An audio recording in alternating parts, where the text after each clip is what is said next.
유권자들의 선택에 많은 영향을 줄 수 있는 만큼 마지막 TV 토론회 역시 예상대로 날선 공방이 반복됐습니다. 어떤 평가를 받을지 변수는 될 수 있는 건지 뉴스더에서 더 알아보겠습니다. 정치부 김아림 기자 나왔습니다. 자, 김 기자, 앞서 두 차례 토론회가 있었잖아요. 이번 토론회와 세 번째 토론회와 좀 달라진 점이 있었습니까? 토론회가 거듭될수록 후보들의 태도가 조금씩 변화하는 게 눈에 띄었습니다. 아무래도 가장 많은 질문 세례를 받은 이재명 후보의 경우 앞선 토론회에선 다소 긴장하거나 상대 후보의 공격에 발끈하는 모습이 여러 차례 나왔었는데요. 오늘도 전혀 없진 않았지만 상당히 예민한 질문에도 다른 질문으로 화제를 돌리는 등 비교적 여유 있게 받아치는 모습을 보였습니다. 김문수 후보는 이번에도 이 후보를 향한 공세를 집중했는데요. 계엄이나 탄핵에 대한 공세에 나름 준비된 답변을 내놓았던 게 눈에 띄었습니다. 그동안에도 이재명 후보에게 날선 공세를 펴왔던 이준석 후보는 오늘은 그 수위가 더 강해졌습니다. 네, 특히 이재명, 이준석 후보 사이의 그 신경전 좀 치열했던 것 같습니다. 당내 문제를 서로 지적하기도 했죠. 네, 맞습니다. 이준석 후보가 민주당이 기소가 되면 당직이 정지되는 당원을 바꿨다면서 당내 민주주의 문제를 지적하자 이재명 후보가 개혁신당에서 넘어온 허은하, 김용남 전 의원을 거론하면서 맞불을 놓은 겁니다. 남의 당 얘기하기보다는 개혁신당은 그 허은하 대표를 그렇게 강제적으로 조치를 하지 않았습니까? 또 김용남 의원도 개혁신당 아닌가요? 허은하 의원님이 말씀하신 거 제가 이재명 대표에 대해 평가한 거 읽어드리면요. 매표 포퓰리즘 하는 사람이다. 김용남 의원은요.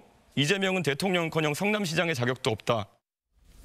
지난 토론회에서 이재명 후보가 호텔 경제론 지적에 반박하며 독일 공산당 기관지 편집장인 루카스 카이제를 언급한 걸 두고도 이준석 후보는 공산주의 철학자를 들고 나와서 가르치려 드냐고 다시 공격했는데요.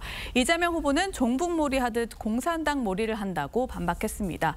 이후에도 두 후보는 얼굴까지 붉혀가며 서로의 질문 태도, 답변 태도를 두고 날선 공방을 벌였습니다. 네, 자, 여론조사 얘기도 한번 해보죠. 내일부터는 새로 실시하는 여론조사는 공표할 수가 없잖아요. 오늘 공개된 게 선거 전 여론의 흐름을 가늠할 수 있는 사실상 마지막 조사였는데 결과가 어땠습니까? 네, 지난 24일에서 25일 조사한 중앙일보 갤럽 여론조사 그리고 동아일보 리서치앤리서치의 여론조사가 오늘 공개됐는데요. 민주당 이재명 후보가 모두 오차 범위 밖에서 국민의힘 김문수 후보를 앞서는 걸로 나왔습니다. 격차는 각각 14%포인트, 11.5%포인트였고요. 이준석 개혁신당 후보는 11%대 지지율로 조사됐습니다.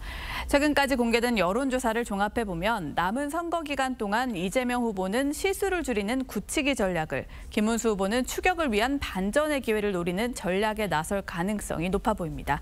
오늘 TV토론회에서 김 후보가 이 후보를 강하게 몰아친 것도 이 후보의 실책을 유도하기 위한 전략의 일환이었다고도 볼 수 있겠습니다. 네, 자, 근데 단일화 목소리를 국민의힘에서는 상당히 많이 높였었는데 오늘은 3강 구도로 승리하겠다. 입장이 좀 바뀌었어요. 하루 만에 기류가 바뀐 이유가 있겠죠?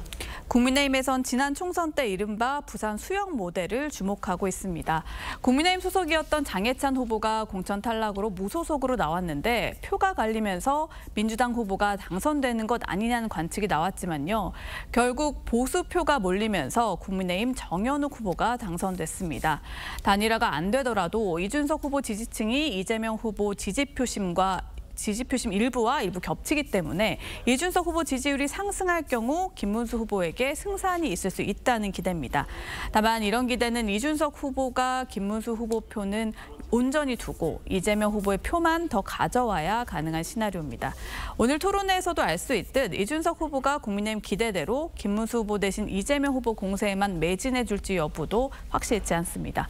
이 때문에 단일화 무산 가능성이 높아진 상황에서 현실적인 출구 전략 아니겠느냐 이런 해석도 나옵니다. 네, 단일화에만 매달린다고 일이 되지는 않을 거고 어쨌든 현실적으로 이 전략을 바꿔야 되는 게 아니냐 이런 지적들이 나오는 것 같습니다. 데드라인 하루가 더 남아 있다고는 하는데 한번 지켜보도록 하죠. 김 기자 잘 들었습니다.